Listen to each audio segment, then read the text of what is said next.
নমস্কাৰ শ্ৰদ্ধাৰ গুণগ্ৰাহী দৰ্শকবৃন্দ, আত্মীয় স্বজন, বন্ধু মহল আটাইলৈ পোনপ্ৰথমে মোৰ মৰম আৰু আন্তৰিকতাৰ লগতে আপোনালোকৰ শ্ৰীচৰণত সেৱা জনাইছোঁ।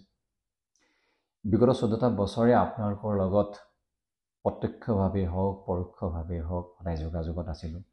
আপোনালোকৰ ভাল লগা, আপোনালোকৰ বেয়া লগা, আপোনালোকৰ খং আৰু আপোনালোকৰ অভিমান আটাইবিলাক কথা আন্তৰিকতাই গ্ৰহণ কৰিছিলোঁ। যোৱাকালি কোনোবা দুৰ্বৃত্তই নয়ন নীলিম যিখন ব্লু টিক মাৰ্ক পেজখন হেক কৰিলে, সেই গতিকে আপোনালোকক জনালোঁ।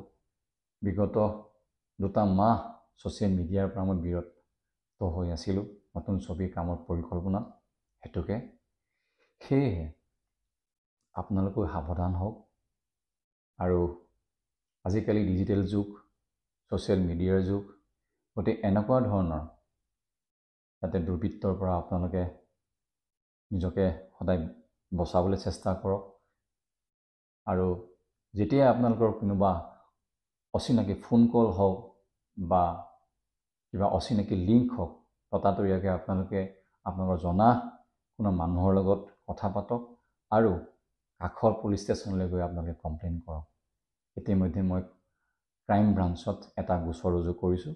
তেখেতসকলে সময় লৈছে আৰু আশা কৰিছোঁ যাতে আপোনালোকৰ লগত সেই আমাৰ আন্তৰিকতা, সেই মৰম, সেই অভিমান, সেই খংবিলাক আকৌ যেন প্ৰত্যক্ষভাৱে হওক বা পৰোক্ষভাৱে হওক আমি যাতে যোগাযোগত থাকিব পাৰোঁ।